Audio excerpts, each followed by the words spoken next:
I'm Dexter. Who the fuck is this? So the rumor's spreading. Joe Goldberg, the charming delusional killer from You, might enter Dexter, Resurrection Season 2. And if that ever happens, it won't be a team up. It'll be a psychological war between two predators who both believe they're the hero of their own story, and that everyone else is the problem. Because when Joe Goldberg meets Dexter Morgan, it's not about good versus evil. It's control versus obsession, logic versus love, order versus chaos. It all starts with a pattern Dexter can't ignore, a string of murders that feel messy, personal, emotional. Not like him. Whoever's behind them doesn't follow rules or ritual. They kill for connection, not justice. And that makes them dangerous in a way Dexter's code doesn't prepare him for. He starts investigating, carefully, quietly, the way only Dexter can. Every scene tells him the same story. The killer feels too much, too impulsive, too human, and that's when he crosses paths with Joe Goldberg. To the world, Joe looks harmless, polite, a little awkward. A man you'd trust to help carry your groceries or recommend a good book. But Dexter sees through masks for a living. And Joe's mask doesn't quite fit. The way his eyes track people, the way he lingers just a little too long, it's familiar. Dexter recognizes it instantly. It's hunger pretending to be care, obsession pretending to be love. Joe Goldberg, a man who kills for intimacy, then rewrites his own crimes as protection. At first, Joe notices Dexter too. There's something magnetic about him, calm, intelligent, unreachable. A man Joe could almost admire, but admiration turns to suspicion fast. Dexter doesn't flinch when he should. He's too composed around blood, too detached around chaos. Joe starts digging, searches his name, finds inconsistencies, blank spots, deleted records. Everything about Dexter Morgan feels too neat, too clean. Joe has met liars, abusers, and predators, but never someone who hides this well. Now both men are watching each other. Dexter sees Joe as chaos, a killer without structure, discipline, or restraint. Joe sees Dexter as arrogance, a man who thinks his code makes him pure, and neither of them is entirely wrong. Dexter begins shadowing Joe's routine. He follows him through alleys and side streets, taking mental notes the way a scientist studies a specimen. He watches Joe charm his next fixation. He sees the pattern, how it always ends the same. And he decides Joe is the kind of monster his table was built for. But Joe isn't a victim. He's a predator who survived this long by staying one step ahead. He notices someone's following him. He feels the weight of it. He starts to adapt. Joe's narration changes, quieter now, cautious. He begins recording conversations, mapping Dexter's schedule, testing how far he can push before something breaks. When Dexter helps a stranger on the street without a flicker of empathy, Joe realizes something. Dexter isn't hiding from guilt, he's hiding from emptiness. That makes him fascinating, and it makes him lethal. Now it's two hunters circling each other, both pretending to be prey. Every encounter feels like a chess match made of eye contact. Every conversation, a coded threat wrapped in polite words. Dexter tries to confirm Joe's crimes. Joe tries to expose Dexter's. One moves through data, one through people. One hides behind logic, the other behind love. Dexter sees Joe's murders as sloppy, unworthy. Joe sees Dexter's detachment as monstrous. He believes Dexter kills to feel something. Dexter believes Joe kills because he can't stop feeling. And that difference makes them opposites and equals. Their battle isn't just physical, it's philosophical. Dexter's code was meant to control the darkness. Joe's delusion was meant to romanticize it.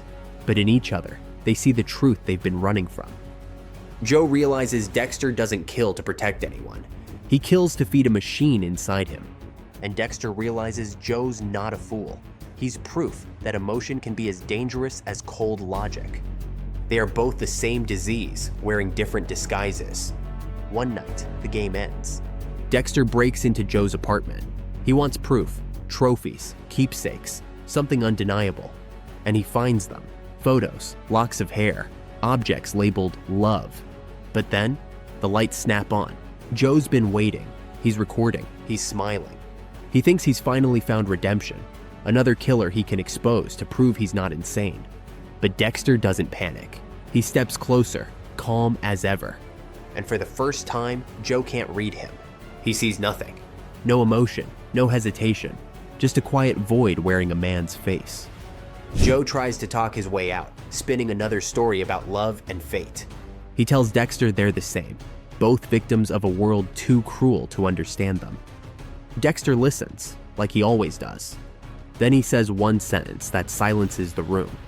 "You kill for love, Joe. That's what makes you dangerous. Love lies." Joe freezes, and the next sound is the click of duct tape. The final scene writes itself. Joe on the table, terrified, but still narrating his own delusion. Dexter sharpening the blade, his voice calm, precise. No hatred, no joy, just completion. "You made killing sound romantic, Joe, but love isn't a reason, it's an excuse."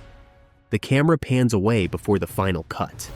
We hear Joe's voice fading, and Dexter's inner monologue crossing over it. I thought I'd found my reflection, but maybe I just found my warning. If this crossover ever happened, it wouldn't just be a battle of killers.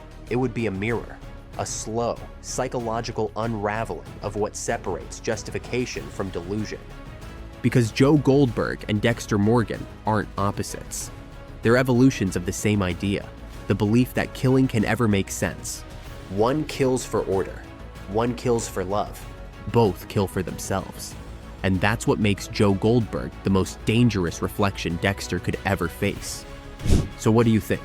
Who would survive that encounter? The man who kills to control the chaos, or the man who kills to feel it? If you're still watching, drop "He Knows Joe" in the comments. And tell me who you think should enter the Dexter universe next.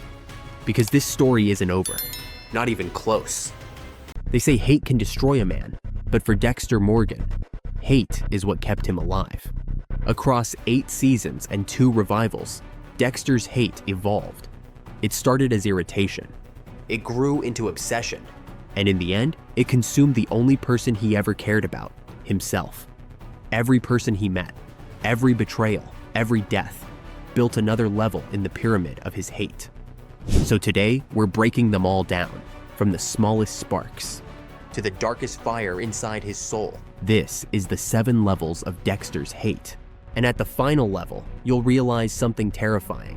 The person Dexter hated most wasn't a killer, a rival, or even a friend. It was Dexter Morgan. Level 1, Vince Masuka. Dex, I got this huge break in the Bay Harbor case. Bull. I mean, really? Guys, we're not going to... I refuse to believe that Vince Masuka is the man who single-handedly brings me down. Every monster needs a mask. And Masuka, with his crude jokes and constant laughter, reminded Dexter just how fragile that mask really was. Dexter didn't hate Masuka for being inappropriate. He hated that Masuka was free. Free to laugh, free to feel, free to live a life Dexter could only mimic. In Masuka's laughter, Dexter heard his own emptiness. It wasn't real hate yet, but it was the start of it.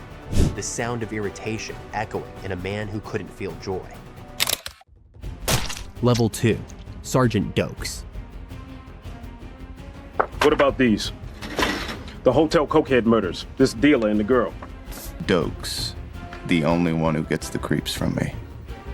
I'm still waiting for his spatter report on the cokehead murders. Go do that. It's okay. I'm watching you, mother. Dokes was different. He saw through the mask. Every look, every word, every stare was filled with suspicion. Dexter's hate for Dokes wasn't born from anger. It was born from exposure. Dokes didn't need evidence. He just knew. He was a predator staring at another predator, waiting to see who would strike first. And the moment Dexter realized Dokes might be right, that hate turned into fear. Fear of being known, fear of being caught, fear of losing control. Level 3, Miguel Prado. I tried. crack that damn armor of yours. Because I know you. I accept you. I accept you, Dexter, like a brother. For the first time, Dexter tried to share his darkness, and it ended in betrayal. Miguel Prado, the powerful Miami prosecutor, seemed like the perfect ally. He admired Dexter's justice. He wanted to learn the code. But when Miguel twisted that code into something selfish, Dexter saw what happens when power meets ego. Miguel didn't want justice. He wanted revenge. And that betrayal hit different. Because for once, Dexter thought he had a friend, a brother in the dark. But instead, he found another monster. One without rules. Miguel's death wasn't about duty. It was about heartbreak. The pain of trust broken by someone who once understood him. Level 4, Jordan Chase. We don't love power of risk, dire. The power of take it. Take it. I have some bad news for everyone. We're going to die. Some of us sooner than others. By the time Dexter met Jordan Chase, hate had evolved into something righteous. Chase wasn't just evil, he enjoyed being evil. He didn't kill to survive. He killed for the thrill. For Dexter, this was the ultimate insult. A man with no code, no discipline, just cruelty for pleasure. Killing Jordan wasn't business anymore. It was justice. Dexter convinced himself that hate could be noble, that it could serve a purpose. But in truth, this was the moment his hate started to justify itself. And that's the most dangerous kind of hate there is. Level 5, the Trinity Killer. Warmth, intimacy, he's convincing. Burn. Arthur Mitchell. Arthur Mitchell, the Trinity Killer, changed everything. He was Dexter's reflection, a family man hiding a monster. A mirror Dexter wanted to believe he could one day become, someone who balanced both worlds. But Trinity shattered that illusion. When he killed Rita, Dexter's hate became something new, grief. He hated Trinity, yes, but he also hated himself. Because deep down, he knew this wasn't about Trinity's actions. It was about Dexter's choices. He played the game too long. He thought he could have it both ways, love and blood. And now his family was gone. That hate burned deeper than anything before it. It wasn't just for a killer. It was for a man who thought he could control fate. Level 6, Oliver Saxon.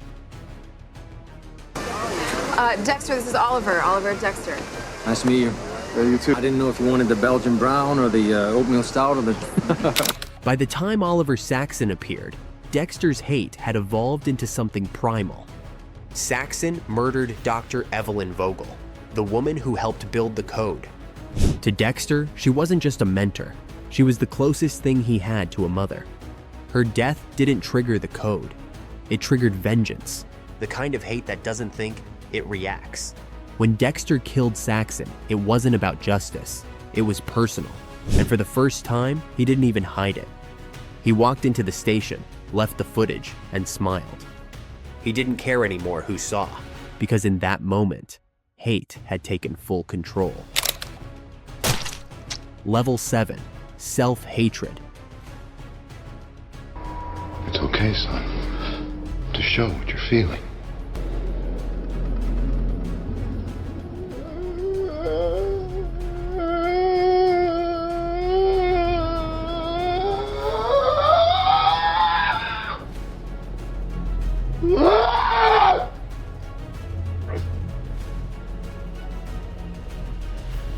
And that leads to the final level, the deepest, coldest kind of hate. The hate you feel when there's no one left to blame. Every killer Dexter hunted brought him closer to one truth, that the person he truly hated was himself. Every time he tried to love, he destroyed it. Every time he tried to feel normal, he lost someone he cared about.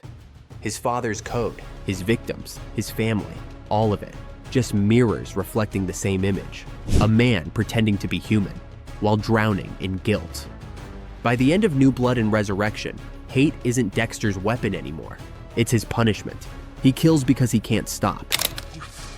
Love that you're getting away with murder. You can't wait to kill again. You are a serial killer. You are gonna fail this boy 1,000 different ways because of it. He lives because he can't die. He hides because he can't forgive himself.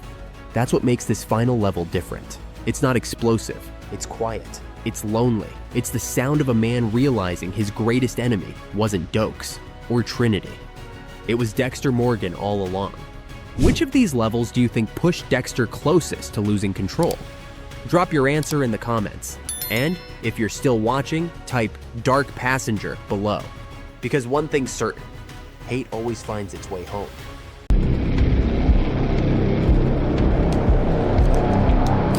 Where is it, Mike? Where? Get out of my way! Hold on! Hey, Mr. White's got an idea. Count to 3. Mike, I'm serious! It's a great idea! Just hear him out! Is that true, Walter? Everybody wins. So, the rumor's out. Bryan Cranston, the man who turned Walter White into one of television's most terrifying and brilliant monsters, might be joining Dexter, Resurrection. And not as a cameo or a throwaway Easter egg, but as Dexter's most disturbing enemy yet. If that's true, it changes everything. Because this wouldn't just be another season. It would be television history repeating itself. 2 of the greatest anti-heroes ever created, finally colliding in the same universe of moral decay. Let's be honest. After Dexter, Resurrection ended, fans were left wondering, how do you top that? The finale was brutal, layered, and emotionally devastating.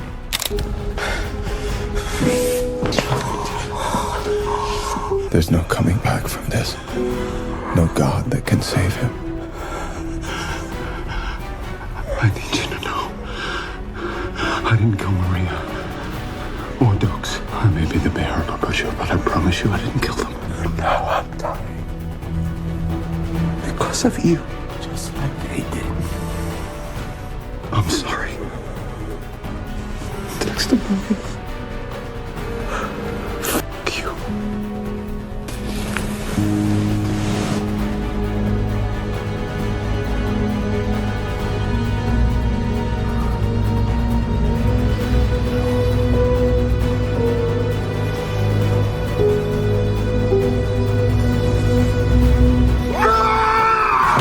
It felt like the franchise had finally found its rhythm again. But Season 2 faces a massive challenge. How do you go bigger, darker, smarter than before? The answer might lie in casting, because if you're going to outdo Peter Dinklage's performance as Leon Prater, that cold, calculating villain who nearly broke Dexter, you need someone who can do more than act evil. You need someone who can make evil make sense. Enter Bryan Cranston. This is the man who built Breaking Bad into the greatest moral tragedy ever told on television. His portrayal of Walter White wasn't just acting, it was transformation. You know, I haven't slept since Thursday. I was out all night cleaning up after you. I need my sleep. You said no half measures. Yeah. Funny how words can be so open to interpretation. He took a simple chemistry teacher and turned him into something unrecognizable, one calculated lie at a time. And that's exactly the kind of depth that Dexter, Resurrection, could weaponize. Because Cranston isn't just good at playing villains, he's good at making us agree with them. In Breaking Bad, we watched him commit unforgivable acts, yet somehow, we understood every decision. That's his power. And that's what would make him the most dangerous villain Dexter's ever faced. Imagine a character who doesn't just kill for pleasure, but kills for philosophy. A man who believes the world is better off without certain people. Someone who could look Dexter in the eye and say, "You're not a monster, Dexter. You're an amateur. That's not a threat. That's a challenge." And it's the kind of line that flips the entire series dynamic in one heartbeat. Because for once, Dexter wouldn't just be fighting another killer. He'd be fighting an idea. Every great Dexter villain has mirrored a piece of his soul. The Trinity killer represented family gone wrong. The Doomsday Killer reflected blind faith and delusion, and Leon Prater symbolized control, the illusion that Dexter could still play God. But a Bryan Cranston character? He'd embody something new, something Dexter has never truly faced before: intellectual morality. A villain who believes he's the one cleaning the world, who sees Dexter not as an enemy, but as a failed prototype. A man who does the same thing Dexter does, only better. That's where Cranston's brilliance shines, because he can make moral corruption look reasonable. He can deliver dialogue that feels like truth, even when it's drenched in madness. That's the exact psychological tension that could push Resurrection from good television to greatness. But this rumor isn't just about casting power. It's about what it represents for Dexter's evolution. For years, fans have fantasized about a crossover between Dexter and Breaking Bad. Both shows explored morality, secrecy, and the cost of power. They gave us two men, each brilliant, each broken, who convinced themselves that killing could be justified. And for the first time, those worlds might finally collide. No, Cranston wouldn't literally play Walter White, but the presence of that energy, the calm, terrifying authority, could redefine the tone of Resurrection forever. Cranston doesn't need to physically overpower Dexter. He's 70. He doesn't have to throw a punch. His power would come from intellect, from being 3 steps ahead before Dexter even acts. Picture this. Dexter arrives at a crime scene, and something's off. The body layout, the details, it all feels familiar, too familiar. Then it hits him. Someone is replicating his kills perfectly. Every ritual, every cut, every pattern, like a mirror reflecting his sins back at him. That's when he realizes he's being studied, not hunted, analyzed.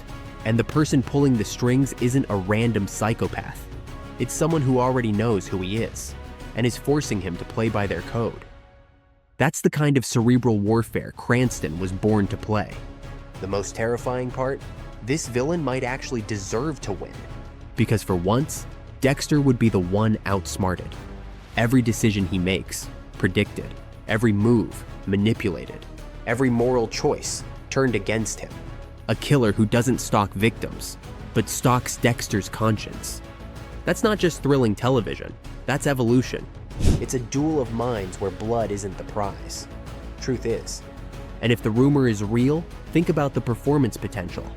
Michael C. Hall and Bryan Cranston, 2 actors known for intensity, subtlety, and menace, in the same frame. It's the kind of pairing that feels impossible until you realize it's exactly what television's been missing. Their chemistry alone could carry entire episodes of silent tension. Conversations that feel like chess matches. Moments where the audience isn't breathing because both men are trying to read each other's next thought. That's not just another season of Dexter. That's a masterclass in psychological storytelling. Of course, it's still a rumor, but every great comeback starts as a whisper. And if this one turns out to be true, Dexter, Resurrection might not just redeem the franchise, it might redefine it. Because a villain like Bryan Cranston doesn't just kill, he corrupts, he dismantles, he makes you question who the real monster is. And that's exactly what Dexter Morgan has always been running from. So what do you think? If Bryan Cranston truly joins Dexter, Resurrection, what role would you want to see him play? A mastermind psychologist? A government profiler? Or something even darker, like a killer who knows Dexter's every secret? If you're still watching, drop "he knows Dexter" in the comments. And let me know. Could Bryan Cranston really become Dexter's most twisted villain yet? Hello, Dexter Morgan.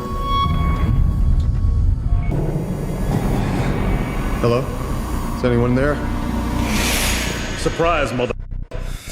Enough! Season 1 of Dexter Resurrection ended with blood, betrayal, and more questions than answers. Fans have gone wild creating theories about what comes next, from shocking returns to dark family twists. But some of these ideas are so insane, they might actually be true. Today, we're breaking down every crazy theory about Dexter Resurrection Season 2. So which of these theories could actually happen? Let's start with the one fans can't stop talking about: The return of Al. This is a much easier way to vet my victims. Time to hear the tale of Rapunzel. All right, I hope you like my little movie, Mr. Prater. Al's disappearance was one of the biggest loose ends in season 1. Dexter thought he'd cleaned up every last member of the murder club, but Al slipped away. Now, with Dexter holding his real identity, Al Walker, it's personal. This theory suggests Dexter will hunt Al down, but fans think it won't be that simple. Al is the kind of predator who adapts. If he's still alive, he might be stalking Dexter instead. Imagine a season where Dexter becomes the hunted, his own code turned against him. That alone would flip the entire formula of the show. The next theory dives into Harrison's fate, born in blood, abandoned, and surrounded by death.